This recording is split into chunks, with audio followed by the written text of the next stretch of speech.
Ang nakaraan.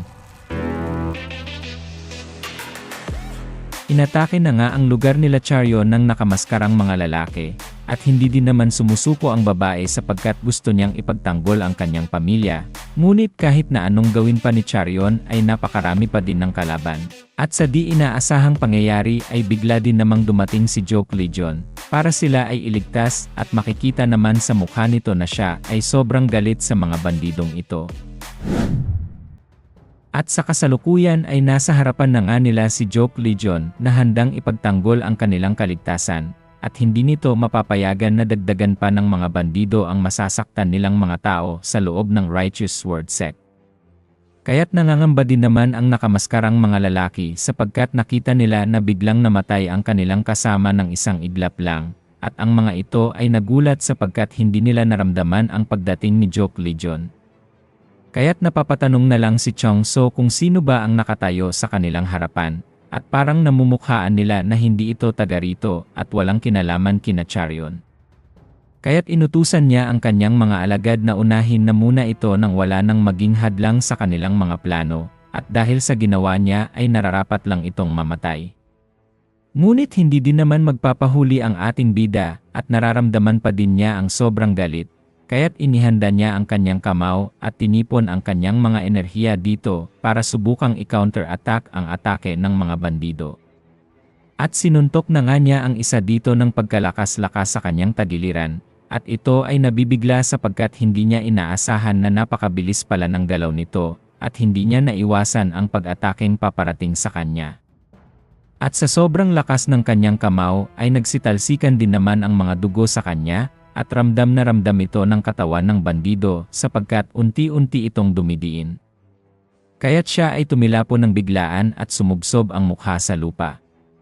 At dahil dito ay nagalit din naman ang kanyang kasama at pasigaw pa nitong sinasabi na mamatay na siya, at kasabay ng kanyang pag-atake dito habang hindi nakatingin si Joke Legion sa kanya, at ito na ang kanyang pagkakataon upang makaganti. Ngunit sa kanyang paghakbang papalapit ay kitang-kita din naman ito ni Joke Legion, kaya't dahil doon ay sinipa niya ang mga paa nito hanggang sa mabali ang mga buto. At agad-agad din naman niyang sinundan ng napakabilis na pagsipa nito sa kanyang mukha, na hindi naman din inaasahan ng bandido na inilagay lang niya ang kanyang sarili sa panganib. At kitang-kita naman din sa kanyang mukha na parabang nagsisisi siya na nilapitan niya ito. At sa ngayon ay papalapit na ang napakabilis na pagsipa ni Joke Legion.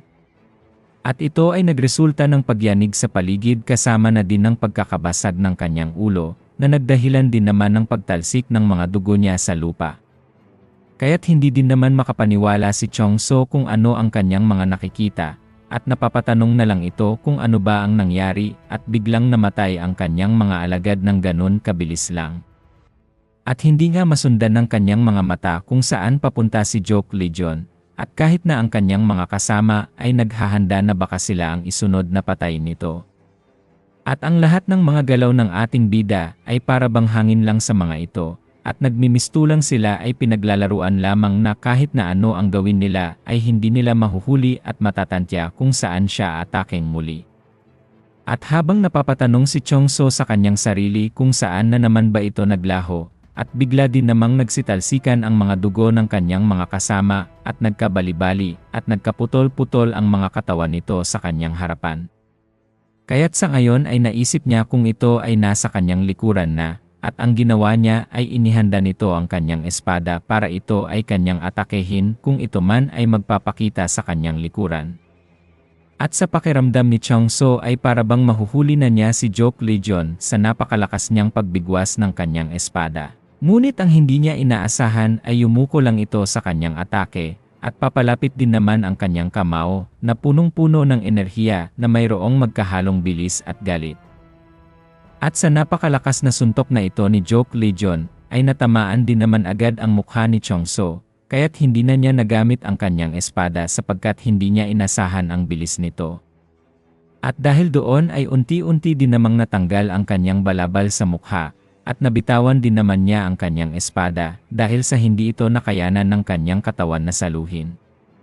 Kaya't nang makita ng ating bida ang mukha nito ay parabang ito ay pamilyar sa kanya, at napapaisip si Joke Legion kung saan nga ba niya ito nakita at para bang nakikilala na niya ito. Kaya't sinalo naman niya agad ang espada nito at pinagmumura si Chongso habang sinasabi niya na ang kupal ay alagad ni Jiang Injol. Ngunit wala din namang magagawa ang taong ito sapagkat hindi niya kaya ang lakas ng ating bida. At sa pangangamba niyang baka siya ay patayin ay bigla itong nagsalita kay Joke Legion at sinasabi niya na teka muna at baka mapag-uusapan pa natin to. Kaya't hindi din naman itinuloy ni Joke Legion ang kanyang pag-atake at papakinggan niya kung ano ang gusto nitong sabihin. At sa gitna ng mga patay na katawan ng mga alagad ni Chongso ay punong-puno ng dugo ang paligid. At sinasabi nito na ang Palm Essence Union leader ang nag-utos sa kanya para patayin ang lahat ng tao sa lugar na ito, ngunit hindi niya pakikialaman si Charion. At sa mga narinig na ito ng ating bida, ay para bang mayroon siyang nararamdamang kakaiba na pinaplano nila, kaya't siya ay nagtataka at iniisip kung ano ang kanyang magandang gagawin dito. At bigla din naman niyang tinanong si Chongso ng may pagbabanta na dapat sagutin lang siya nito ng maayos. At bakit nila ititira si Charion sa lahat ng mga taong papaslangin nila dito? At sa takot na nararamdaman ni Chongso ay sinagot din naman agad niya ito nang nanginginig pa ang kanyang boses. At sinabi niya na ang kanyang master na si Jiang Injol ay mayroong hiwalay na utos sa kanya para dalhin si Charion sa kanya at gawin ang kanyang masasamang plano sa babae.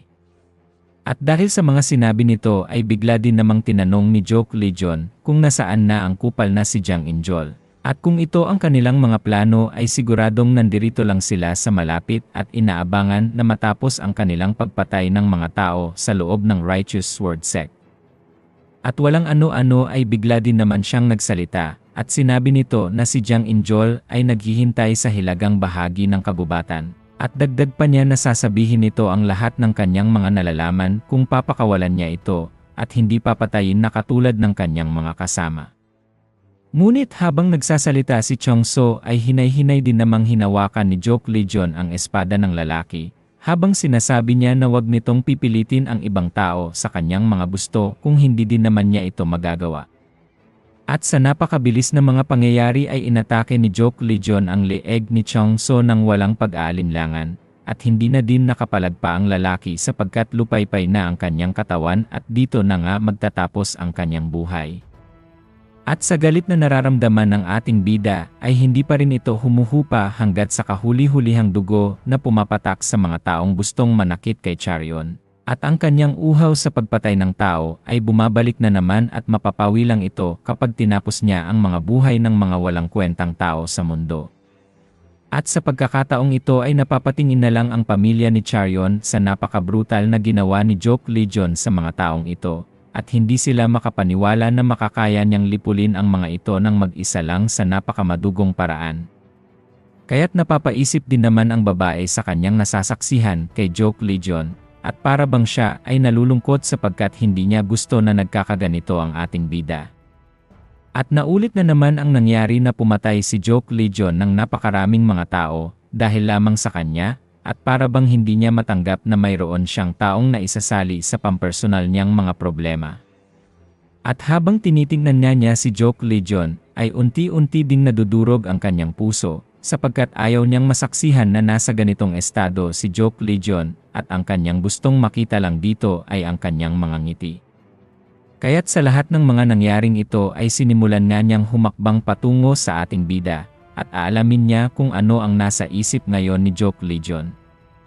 At nang makalapit na nga si Charion at tinanong naman agad niya ito kung okay lang ba siya, kaya't napapatingin na lang din si Joke Legion sa babae at iniisip na mabuti at nakaligtas din si Charion.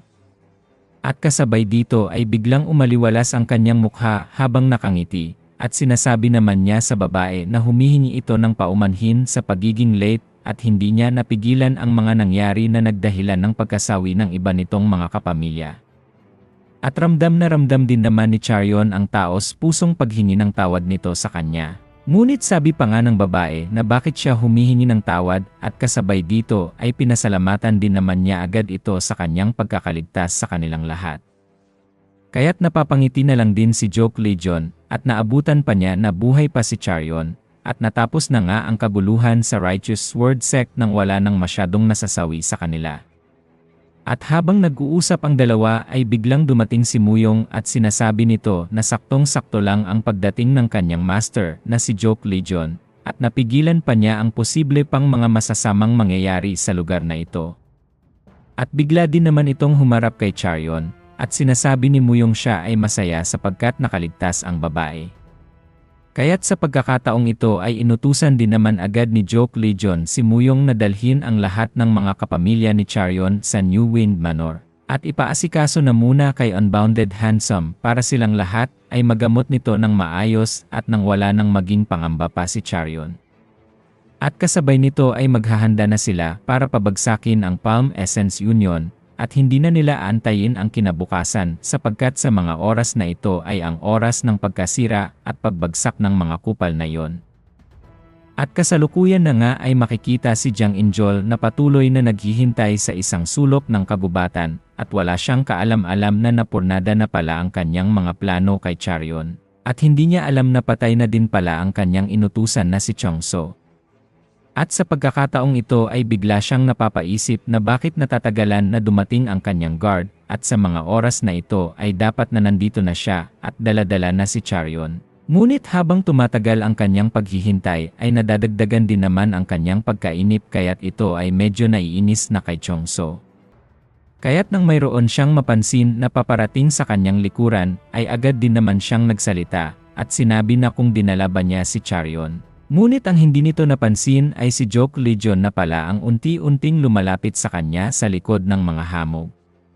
Subalit nang mapansinan ni Jiang Injol ang mukha nito ay bigla siyang nagulat at si Joke Legion ang kanyang nakita. Kaya't napapatanong na lang din si Jiang Injol kung bakit siya nandito sa kagubatan at nag-iisang naglalakad. Ngunit habang nagsasalita ang kupal ay bigla din namang pasimpleng napangiti si Joke Legion. At para bang mayroon na naman siyang namumuong plano na gagawin sa kupal na ito.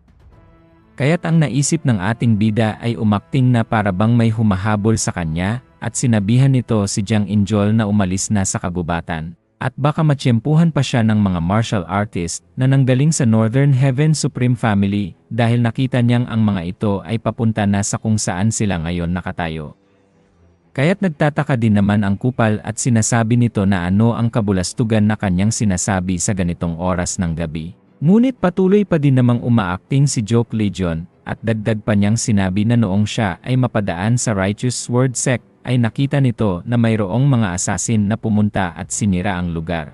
At nakapagtago siya ng madalian, ngunit mayroon din namang mga martial artist na sumunod sa mga ito at pinagpapapatay silang lahat. At sa patuloy na pagsasalita ng ating bida ay ginagatungan pa niya na ito at sinabing noong siya ay nakatago ay narinig ni Joke Legion na ang mga martial artist ay galing pala sa Northern Heaven Supreme Family. Kaya't sa impormasyong narinig ni Jiang Injol ngayon ay bigla itong nagtaka sapagkat magkasangga sila ng Northern Heaven Supreme Family at bigla siyang napapaisip na baka iniwan na nga sila nito ng tuluyan at kumampi na sa Righteous Sword Sect. At patuloy pa din namang nagsasalita si Joke Legion at sinabi nito na bago mamatay ang isang assassin ay sinabihan siya nito na galing sila sa Palm Essence Union at ipinagbigay alam pa nito sa kanya na si Jiang Injol ay naghihintay sa hilagang bahagi ng kagubatan. Kaya't dahil dito ay napapaisip din naman ang kupal at sinasabi niya na hindi mapapagkatiwalaan si Chongso kaya't sa ngayon ay pinapagmadali naman ni Joke Legion si Jiang Injol na umalis na sa lugar na ito at ipagbigay alam niya sa kanyang ama ang lahat ng mga nangyari ngayon upang maaksyonan nila agad. Ngunit sa bigla ang mga sinasabi ng ating bida ay nagtaka din naman si Jiang Injol. At bakit niya sinasabi ang lahat ng ito sa kanya nang nagmamadali at siya ay nasa kalagitnaan ng importanteng mga gagawin. Subalit kahit na narinig ni Joke Legion ang pagdududa ng kupal na ito, ay hindi pa rin siya nagpapahalata, at iniba niya ang usapan at sinabi na kung ang pamilya ni Jiang Injol ay mayaman. At dahil laganap na din naman ang impormasyong ito na talagang mayaman sila, at dagdag pa ng ating bida, ay napakahalaga ng kanyang impormasyon na sinabi dito kaya't dapat nabayaran siya ni Jiang Injol ng 1,000 gold. Ngunit nagalit din naman ang kupal at sinasabi nitong huwag siya nitong gagawing tanga, subalit napapaisip pa din naman ito na ang impormasyon na kanyang nakuha kay Joke Legion ay kahina-hinala para ipagwalang bahala. At bigla din naman agad itong umalis at iniwan si Joke Legion habang sila ay nag-uusap pa, at dagdag pang sinabi ng kupal na mayroon siyang pupuntahan na importante at aalis na ito. At kung magsalita pa si Joke Legion ng mga walang kabuluhan na bagay ay puputulin ni Jang Injol ang leeg ng ating bida. Kaya't habang tinitignan ni Joke Legion na papaalis ang kupal ay punong-puno pa din naman siya ng galit dito, ngunit papairalin pa din niya ang pagpapatupad ng kanyang mga plano laban sa kanila. At sa kasalukuyan sa gitna ng gabi sa Palm Essence Union, ay damang-dama na ang tensyon sapagkat ang kanilang mga masasamang plano ay nangyayari na. Ngunit biglang nag-iba ang lahat ng mabalitaan ni Jiang Desang na nakialam sa kanila ang Northern Heaven Supreme Family, at hindi ito makapaniwala kaya't napapasigaw na lang ang ama ni Jang Injol.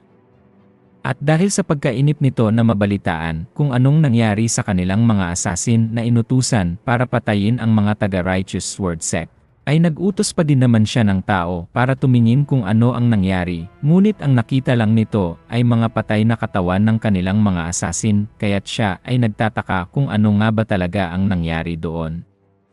At sinagot din naman agad ni Jang Injol ang kanyang ama na ang Righteous Sword Sect ay walang gaanong lakas para labanan ang kanilang mga assassin, at kung namatay nga silang lahat ay siguradong tama nga ang sinasabi ng bastardong si Joke Legion. Dagdag pa nito.